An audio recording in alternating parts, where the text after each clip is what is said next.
जैसा कि आप लोग जानते हैं कि ये हमारा जो है कंपटीशन का दूसरा क्लास है। इस क्लास में हम जो है प्राकृतिक संख्या के बारे में यहाँ अध्ययन करेंगे। इसके पहले वाले लेक्चर में हमने संख्याओं का सामान्य परिचय बताया था। जैसा कि आप लोग इस चीज़ को समझ रहे होंगे, अब हम हर एक नंबर का अलग अलग फार्मूला, उसकी जो थ्योरी है, उसके जो कॉन्सेप्ट है, उसको बताते हुए उससे रिलेटेड जो भी प्रॉब्लम होगा सॉल्व कराते हुए आगे हम बढ़ेंगे।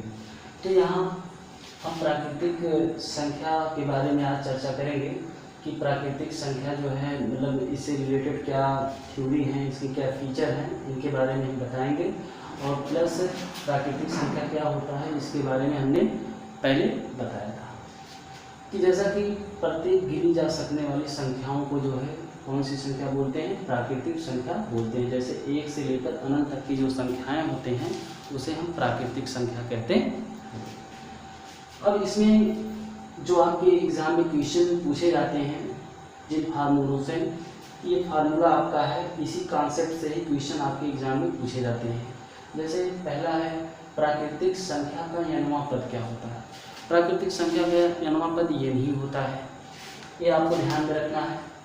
दूसरा है प्रथम n प्राकृतिक संख्याओं का योगफल, यानी कि प्रथम n प्राकृतिक संख्या, यानी कि हम कह सकते हैं कि प्रथम n लगातार प्राकृतिक संख्या का योगफल, चाहे यहाँ n प्रथम n कहें या प्रथम लगातार कहें, बात एक ही है।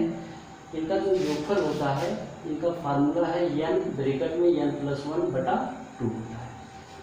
अब जो n+1/2 है, जो n है ये हमने बताया है कि प्राकृतिक संख्याओं का n वां पद है, यानी कि n पद, मतलब किसी भी जो है मतलब श्रेणी में कितने पद हैं ये बताता है, यानी कि n जो है एक प्रकार का क्या होता है, नंबर होता है। तो इसी प्रकार एक जो है प्राकृतिक संख्याओं का योगफल का फार्मूला ये हो गया। अब प्राकृतिक संख्याओं के वर्गों का योगफल, जो वर्गों का योगफल पूछेगा तो ये फार्मूला होगा n × n+1 2n+1/6 होगा। इसके बाद अगला फार्मूला बनता है प्रथम n प्राकृतिक संख्याओं के घनों का योगफल, यानी कि वर्ग मतलब वर्ग 2 घात, घन मतलब 3 घात, और यह प्राकृतिक संख्याओं का योगफल मतलब इसके कोई घात नहीं रहेगा। जब कोई घात नहीं होता है तो हमेशा 1 माना जाता है। तो ये 3 फार्मूला हम सीरियल वाइज लिखे हैं, इसको अपने दिमाग में बैठा लीजिएगा। यही आपको केवल फार्मूला याद रखना है, इसी फार्मूले के जरिए जो है हम आप लोगों को सवाल बताएंगे। इसके बाद इसके कुछ फीचर्स हैं जो हमेशा ध्यान में रखने होते हैं। कभी काल जो है एग्जाम में यहाँ से भी क्वेश्चन पूछ लेता है, तो 3 पॉइंट हैं, इन तीनों पॉइंटों को आपको अच्छे से ध्यान में रखना है। जैसे 2 लगातार प्राकृतिक संख्याओं का योगफल या योग एवं गुणनफल हमेशा प्राकृतिक संख्या होता है, यानी कि हम कह सकते हैं कि किसी भी प्राकृतिक संख्या में 2 प्राकृतिक संख्या लगातार लेंगे। जैसे प्राकृतिक संख्या 1 2 3 4 5 6 है, इसमें अगर हम 2 प्राकृतिक संख्या को एक साथ ले लेते हैं, जैसे हम मान लेते हैं कि 1 और 2 को ले लिया, तो 1 में 2 से गुणा करेंगे 2 ही आएगा, और 1 में 2 को जोड़ेंगे तो कितना आ जाएगा, 3 आएगा। देखिए 2 और 3 मतलब 2 और 3 जो यहाँ है ये क्या है, ये हमेशा प्राकृतिक संख्या होगा। 2 और 3 देखिए इस सेट में प्राकृतिक संख्या के रूप में मौजूद है। इसलिए हम कह सकते हैं कि 2 लगातार प्राकृतिक संख्याओं का योग एवं उसका गुणनफल हमेशा क्या होता है, प्राकृतिक संख्या होता है। हमको विश्वास है ये चीज़ समझ में आ गया होगा। दूसरा हम बताते हैं 2 लगातार प्राकृतिक संख्याओं के वर्गों का अंतर योग उन संख्याओं के योगफल के बराबर होता है।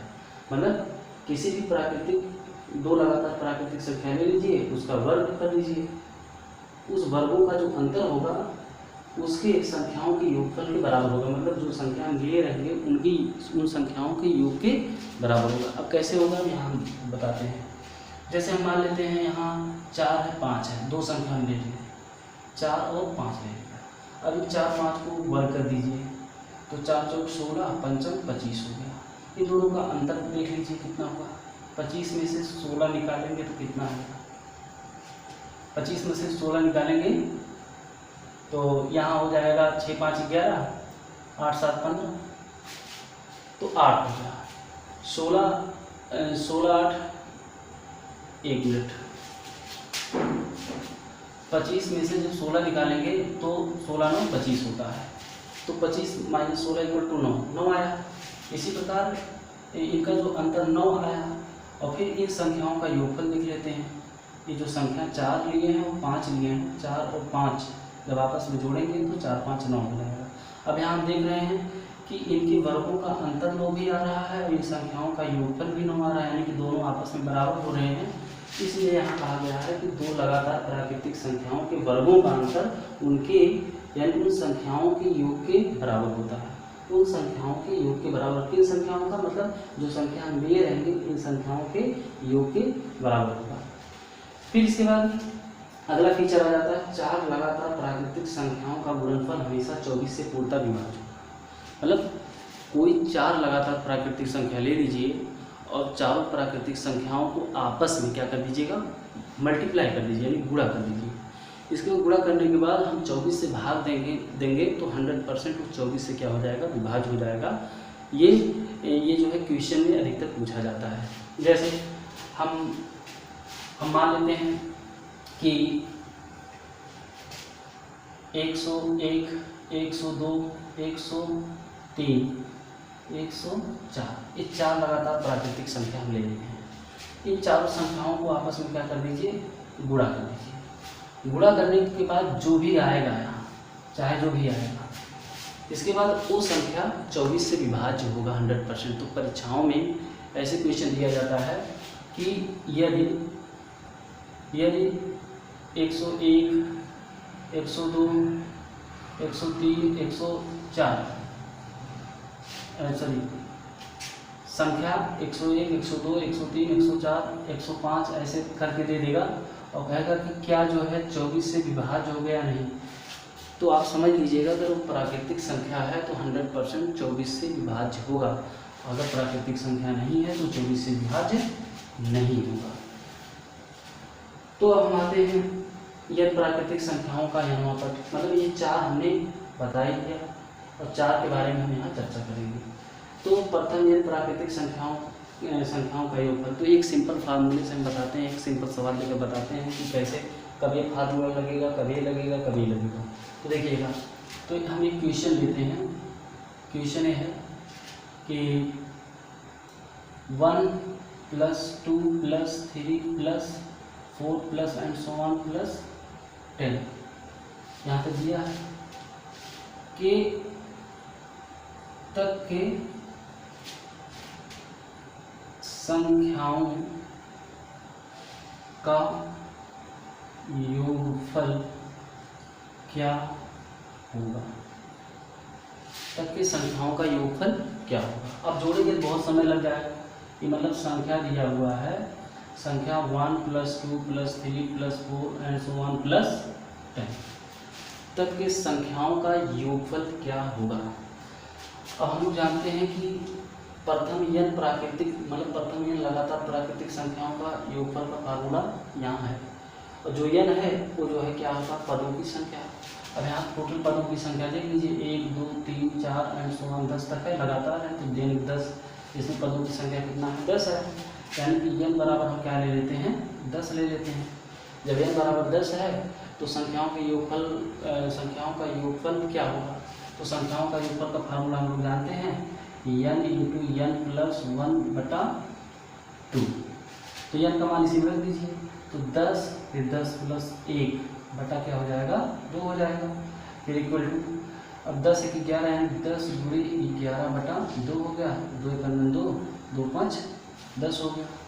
अब 11 बचे 55, यानी कि अगर 1 से लेकर 10 तक की संख्याओं को हम आपस में जोड़ेंगे तो उसका योग क्या होगा, 55 आएगा। तो चाहे तो आप लोग जो है सीरियल वाइज जोड़ के देख लीजिएगा, यही आएगा। इस शॉर्टकट जो है मेथड होता है, ये इसको जो है इसका योगफल निकालने के लिए, तो ये तो आराम से निकल गया, मतलब आसानी के साथ निकल गया। अब इसी में जो है ये पढ़ाता रहेगा कि इसका वर्ग कर देगा, इसका घन कर देगा।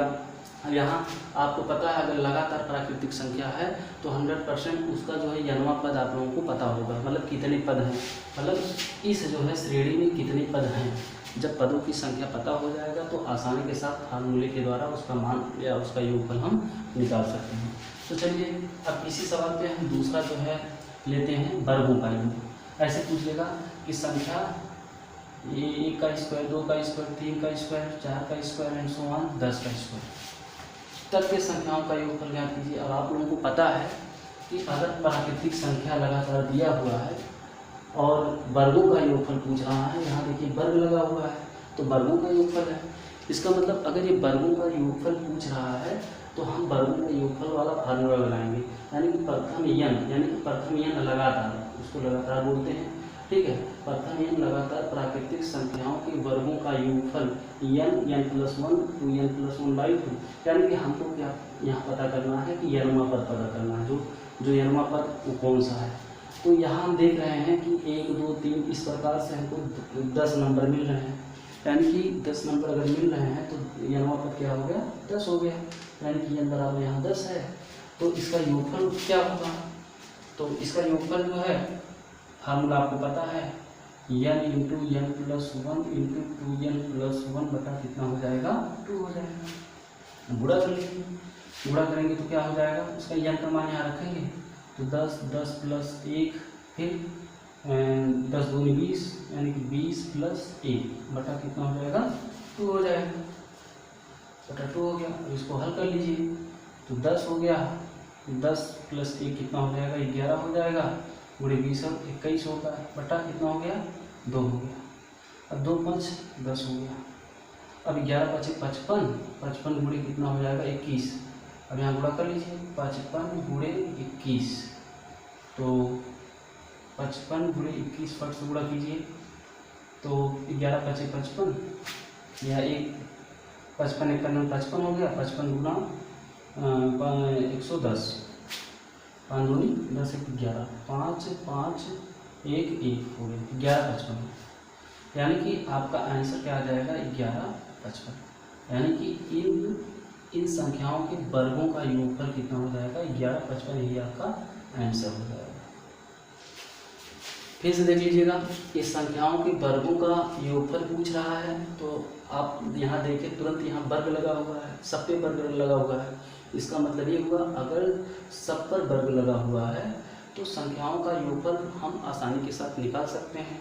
अब निकाल सकते हैं तो फार्मूला हमको याद रखना होगा, जब तक फार्मूला याद नहीं रहेगा तब तक इन संख्याओं का योगफल हम नहीं निकाल सकते। तो मतलब निकाल सकते हैं ऐसा नहीं है, लेकिन समय लगेगा, लेकिन आपको कम समय में करना रहेगा, इसलिए ये वाला फार्मूला आपको आना चाहिए, हमेशा अपने दिमाग में बैठा रहना है। तो ये वर्गों का योगफल हो गया। इसके बाद तीसरा ये कह रहा है कि प्रथम ये प्राकृतिक संख्याओं के घनों का योगफल, घनों का योगफल का फार्मूला n × n + 1 बटा 2 का होल स्क्वायर होता है। तो चलिए फिर हम घनों का भी देख लें कैसे निकलता है। तो इस टाइप का क्वेश्चन एक जो है आपके एग्जाम में मिलता है, तो यही सवाल रहेगा, इसी में बस केवल थोड़ा सा हम चेंज करेंगे, मतलब यहाँ जहाँ स्क्वायर है यहाँ हम क्या बना देते हैं क्यूब बना देते हैं, 1 का क्यूब, 2 का क्यूब, 3 का क्यूब, 4 का क्यूब और इसके बाद 10 का क्यूब। हम देखिए बहुत छोटा सा प्रॉब्लम मिली है, आगे जो है नेक्स्ट लेक्चर में इससे रिलेटेड बड़े बड़े सवाल को हम बताएंगे। अभी जो है छोटा सवाल आप लोगों को समझना है, क्योंकि हम एकदम समझ लीजिए कि बेस से ही बताने का प्रयास कर रहे हैं। अगर आपका बेस क्लियर है तो 100% आगे वाला सवाल आसानी के साथ आप लोग लगा सकते हैं। तो चलिए देखते हैं, तो इतना इक्वल टू इतना हो गया। तो यहाँ हम देखेंगे, इसमें सबसे पहले हमको देखना है कैसी संख्याएँ हैं। पता चल गया कि प्राकृतिक संख्या 1 2 3 ये सब लगातार संख्याएँ हैं और ये प्राकृतिक संख्या है, ये तो कन्फर्म है। दूसरा ये देखना पड़ेगा कि ये वर्ग है या घन है, या इसके ऊपर कुछ नहीं लगा हुआ, तो ये घन है। इसका मतलब यहाँ हम प्रथम n प्राकृतिक संख्याओं के घनों का योगफल, घनों का योगफल का फार्मूला हमको पता है, जो आपके वर्ग मतलब पहला वाला फार्मूला है n × n + 1/2, इसी का बस केवल क्या कर दिया जाता है, पूरे का होल स्क्वायर कर दिया जाता है, पूरे का वर्ग कर दिया जाता है। जब पहले का मतलब पहले फार्मूले का जो तीसरा फार्मूला है, यानी कि इसके जो है ना तो वर्ग होगा ना तो घन होगा, ठीक है। और जब घन वाला हम करेंगे तो इसी का जो है क्या कर दिया जाता है 2 गुना कर दिया जाता है, ठीक है। जब 2 गुना कर दिया जाए मतलब 2 गुना मतलब स्क्वायर, मतलब इसका वर्ग कर दिया जाता है। तो चलिए अभी पता हो गया कि इक्वेशन जो है इस प्रकार से है, इसका हमको योग निकालना है। योगफल हमको पता है घन वाला है और ये प्राकृतिक संख्या है, इसलिए प्राकृतिक संख्याओं के घनों का योगफल वाला फार्मूला हम यहाँ लगाएंगे। योगफल वाला फार्मूला क्या हो जाएगा, n इंटू n प्लस 1/2 पूरे का होल स्क्वायर, ये जो है घन का फार्मूला है।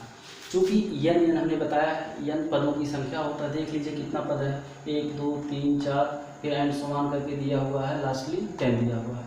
तो 1 2 3 4 5, यहाँ तो देखने में 5 ही लग रहा है, लेकिन ये सीरियल वाइज है, मतलब लगातार है। तो जब लगातार है तो ये 10 तक गया, इसका मतलब n पद क्या हो गया है, यहाँ 10 हो गया, n बराबर 10। अब n बराबर 10 से सिमरन करेंगे तो 10 प्लस 1/2 हो गया पूरे का होल स्क्वायर, यानी कि 10 गुणे 11 बटा कितना हो गया 2 का होल स्क्वायर, 2 पंचे 10। फिर आगे हल करेंगे 11 पचे 55, 55 का क्या हो जाएगा होल स्क्वायर हो जाएगा। जब 55 का होल स्क्वायर हो जाएगा तो 55 गुना कितना हो जाएगा, 55 का वर्ग, 55 में 55 से गुणा कर दीजिए, 55 गुणे 55 तो 55 25, 2 55 25 27 हो गया, फिर 5 7 2 हो गया, 5 7 5 12 2 7 1 7 2 9 1 10 3, यानी 325। तो इसका आंसर जो आ जाएगा 325 हो जाएगा। ओके, समझ में आया। तो इस प्रकार से अगर आपको प्राकृतिक संख्या पता है और इससे रिलेटेड फार्मूला पता है और प्लस ये जो आपके 3 फीचर हैं इसको याद है, तो हम विश्वास करते हैं कि अगर ये इतना पूरा तैयार है तो प्राकृतिक संख्या से अगर सवाल कहीं भी मिलेगा आप आसानी के साथ उसको हल कर सकते हो। तो हमको विश्वास है कि आप लोग समझ चुके होंगे और इसके आगे जो है नेक्स्ट लेक्चर में हम इसी से रिलेटेड कुछ प्रॉब्लम लेकर आएंगे और आशा उम्मीद भी करते हैं कि ये चीज़ आप लोगों को समझ में आया होगा। तब तक के लिए धन्यवाद।